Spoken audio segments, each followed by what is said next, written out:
It's the year 1914. Europe has become a graveyard, a complete disaster. On the Western Front, the Great War has turned into a brutal frozen stalemate. Millions of soldiers trapped in muddy trenches, fighting day after day with no end in sight. The Germans are frustrated, stuck in the mire with no progress and mounting losses. In Berlin, desperation is growing. Germany needs something bold, a daring, even reckless plan to break the deadlock and force Britain and France to pull their strength away from the front lines. German strategists, desperate for a breakthrough, began looking beyond the battlefields of Europe and turned their eyes towards the east, to their fragile but crucial ally, the Ottoman Empire.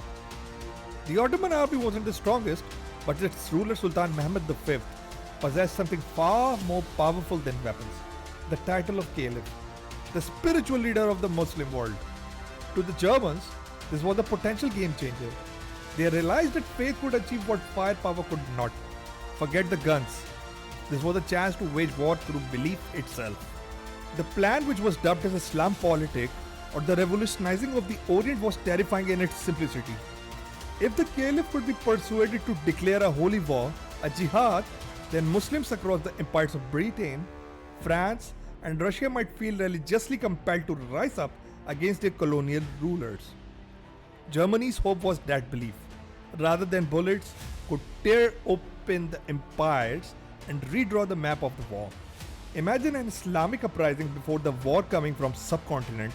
Arabian world and Africa might have caused a havoc, but destiny had its own way. Massive uprisings in India, Egypt, and across North Africa.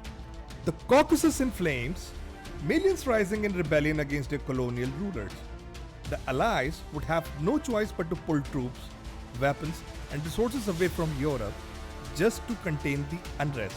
In Berlin, the Chancellor was convinced that a single religious decree, one word of jihad spoken in Constantinople, could ignite a global firestorm and turn the tide of war in Germany's favor. The stage was set.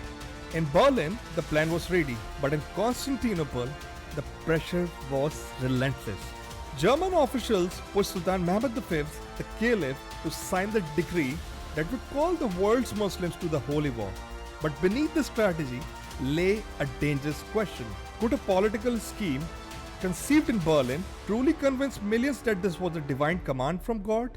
The answer would not only decide the fate of the war, it would reshape the Middle East for generations to come.